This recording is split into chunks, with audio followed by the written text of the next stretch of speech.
Hello everyone. देखिए, आज की लेक्चर में आप लोगों को बताऊंगा about how to find out the influence line diagram for various kind of beams and that is for bending moment. देखिए, पहले वीडियो में मैंने आप लोगों को बताया था इन्फ्लुएंस लाइन डायग्राम जो है रिएक्शन के लिए कैसे ड्रॉ करना है। उसके बाद मैंने बताया आप लोगों को इन्फ्लुएंस लाइन डायग्राम जो है शेयर फोर्स के लिए कैसे बनानी है। अब मैं आज की वीडियो में बताऊंगा आप लोगों को how to draw influence line diagram for bending moment. ठीक है, बेंडिंग मोमेंट के लिए इन्फ्लुएंस लाइन डायग्राम कैसे बनानी है।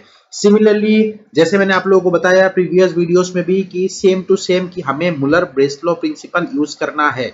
मुलर ब्रेस्लो प्रिंसिपल यूज करके ही हमें आईएलडी बनानी है by using Muller Breslow principal. ठीक है,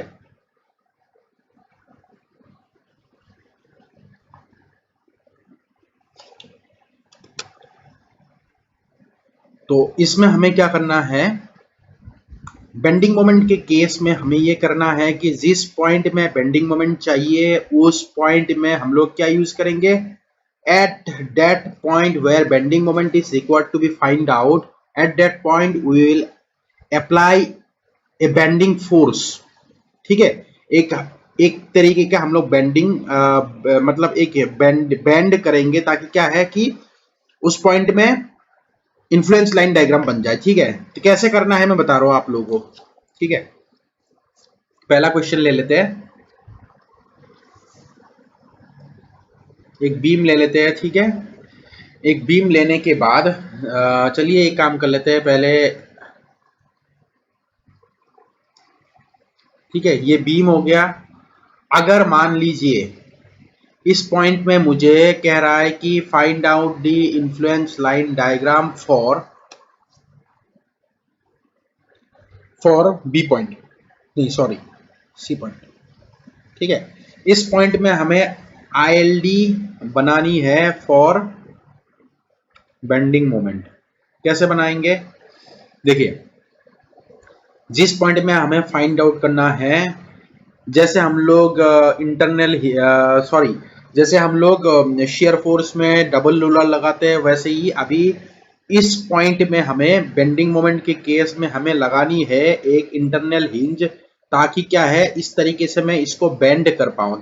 जैसे ये पॉइंट में फाइंड आउट करना है, इस पॉइंट में मैं ऐसे बेंड करूंगा, तो अगर इसको मैं ऐसे बेंड कर दिया तो ये सारे स्पैन देखिए, पहले तो बीम में एक ही स्पैन था दैट इज ए से लेके बी, लेकिन bending moment at C point में फाइंड आउट करना है तो सी पॉइंट पे जैसे मैंने शेयर फोर्स के केस में डबल रोलर लगाते हैं, इस केस में इंटरनल हिंज लगा दिया, तो इंटरनल हिंज डिवाइड कर दिया ए बी स्पैन को दो हिस्सों में that is A to C and C to B.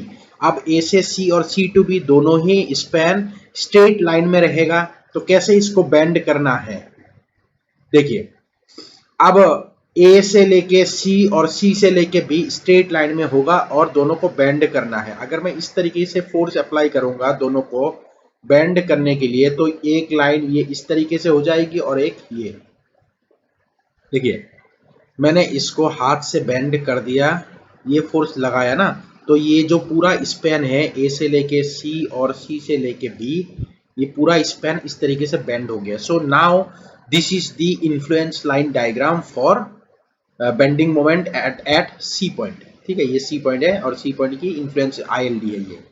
ठीक है, लेकिन इनमें भी कुछ फॉर्मूलास होते हैं, तो इनमें फॉर्मूला ये है कि अगर जैसे ये ए है और अगर ये बी लेंथ है, टोटल कितना लेंथ हो जाएगा, L is equal to total length is equal to A plus B. तो इसमें फॉर्मूला आएगा, जो ये पिक पॉइंट है ना सी पॉइंट की जो वैल्यू है ये हो जाएगी A into B divided by L, A B by L हो जाएगा।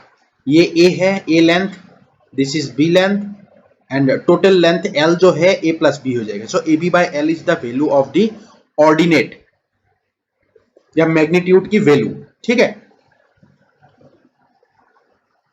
और बाकी जो है मैं इसका जो एरो है वो एरो को मैं हटा दे रहा हूं क्योंकि इसकी ये डायग्राम में हमें दिखानी नहीं है, बस मैं शो कर रहा था कि कैसे बनानी है हमें डायग्राम। ठीक है, तो नेक्स्ट क्वेश्चन मतलब नेक्स्ट एग्जांपल में आ जाता हूँ। मान लीजिए एक क्वेश्चन दे के रखा है कि ये बीम है, ठीक है। इस बीम में एक दो सपोर्ट्स है, ठीक है।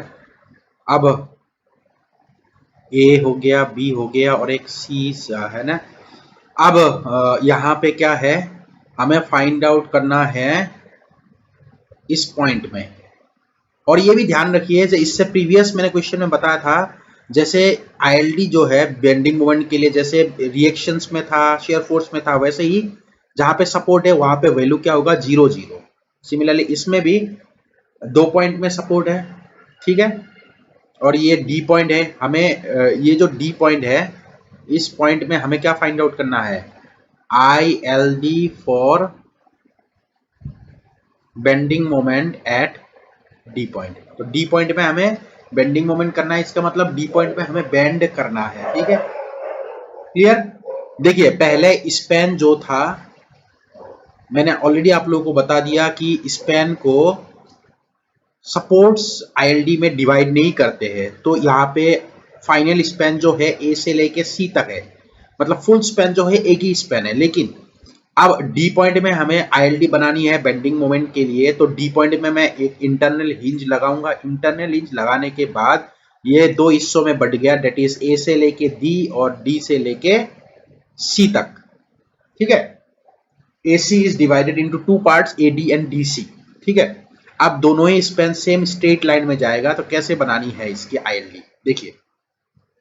यहाँ पे मैं एक फोर्स लगाऊंगा, तो ये फोर्स क्या हो जाएगा, यहाँ पे 0 आएगा, यहाँ पे भी 0 आएगा, क्योंकि इन दोनों में सपोर्ट्स है, A पॉइंट B पॉइंट, ठीक है। C पॉइंट में सपोर्ट नहीं है, तो यहाँ पे बेंड करना है, यहाँ पे बेंड कर दिया।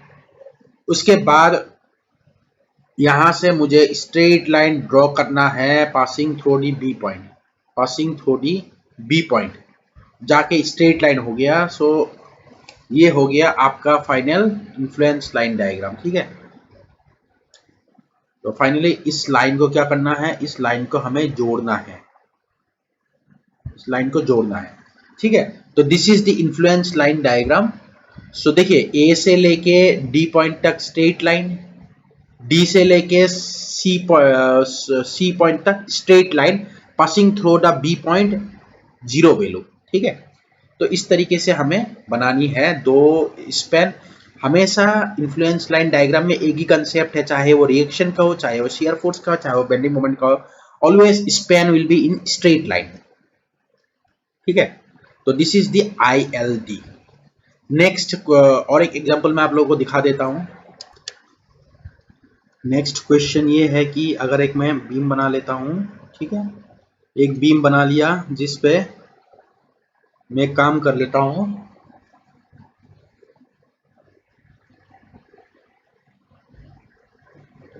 तीन सपोर्ट दे देता हूं, ठीक है। तीन सपोर्ट मैंने दे दिया, एक इंटरनल हिंज दे दिया ABC एंड D। हमें फाइंड आउट करना है E पॉइंट में। So we have to draw the ILD for bending moment at E point. तो E पॉइंट में मुझे इंटरनल हिंज लगानी है। लगाने के बाद देखिए, अगर इंटरनल हिंज लगाने से पहले देखा जाए तो इसमें कितने स्पैन है, A से लेके D पॉइंट तक एक स्पैन, D से लेके C पॉइंट तक एक स्पैन। अब ये जो AD है ना, AD को इंटरनल हिंज लगाने के कारण ये दो कितने हिस्सों में डिवाइड हो गए, A से लेके E तक एक स्पैन हो गया, E से लेके D तक एक दूसरा स्पैन हो गया, और DC स्पैन है ही, मतलब दो स्पैन कुल मिला के डिवाइड हो गया 3 स्पैन में। क्योंकि E पॉइंट में इंटरनल हिंज एज्यूम करना पड़ेगा by the concept of Muller brace law, और हम लोगों ने उस पॉइंट पे इंटरनल हिंज लगा दिया। अब इसमें बेंड करेंगे, अगर इसमें बेंड करता हूं तो ये, और बाकी मैंने आप लोग को बताया था कि हर एक सपोर्ट्स में वैल्यू 0 होगी, 0 0 एंड 0। तो A से लेके E पॉइंट तक स्ट्रेट लाइन जाएगा, उसके बाद E से लेके स्ट्रेट लाइन जाएगा अप टू D पॉइंट। अब D से लेके फिर से ज्वाइन होगा C पॉइंट तक, ठीक है। This is the C point, this is the B point, this is the D point, and ये ई पॉइंट है, ठीक है, दिस इज ए पॉइंट। सो ए से ई से बी, ई से बी नहीं सॉरी, ई से डी स्ट्रेट लाइन और डी से C. So this is the influence line diagram for bending moment at E point, ठीक है। बाकी ऑलरेडी डी पॉइंट में इंटरनल हिंज है जिसके कारण यहाँ पे बेंड हो सकता है, बेंड होके रोटेट होके वापस सी पॉइंट पे चला गया, क्योंकि यहाँ पे मुझे जीरो पॉइंट में ज्वाइन करना है, जीरो पॉइंट में हमें ज्वाइन करना है, ठीक है। सो this is finally the influence line diagram for bending moment at E point. तो इस तरीके से मुझे बेंडिंग मोमेंट्स की डायग्राम, बेंडिंग मोमेंट की डायग्राम बनानी है, इन्फ्लुएंस लाइन डायग्राम की फॉर बेंडिंग मोमेंट, ठीक है। बस इतना ही था। बाकी मैं आप लोगों को बताऊंगा नेक्स्ट वीडियोस में, नेक्स्ट लेक्चर में कि किस तरीके से इन्फ्लुएंस लाइन डायग्राम की न्यूमेरिकल किया जाता है, क्योंकि इसके ऊपर कॉम्प्लेक्स न्यूमेरिकल होता है, क्योंकि इन्फ्लुएंस लाइन डायग्राम जो चीज है वो यूज किया जाता है ब्रिज डिजाइन के लिए, डिजाइनिंग ऑफ ब्रिजेस, क्योंकि ब्रिजेस में लोड जो है वो स्टैटिक लोड नहीं रहते हैं, मूविंग लोड रहता है। तो जब गाड़ी मूव होंगे तो उसमें मैक्सिमम जो है, मैक्सिमम रिएक्शन का किस पॉइंट पे आएगा, मैक्सिमम शेयर फोर्स किस पॉइंट पे आएगा और साथ में मैक्सिमम बेंडिंग मोमेंट किस पॉइंट में आएगा, वो सारा चीजें हमें निकालनी है। तो this is the reason why influence line diagram is mostly used for bridge design, ठीक है। That's all for today. So thanks for watching the video. Okay, bye bye, take care.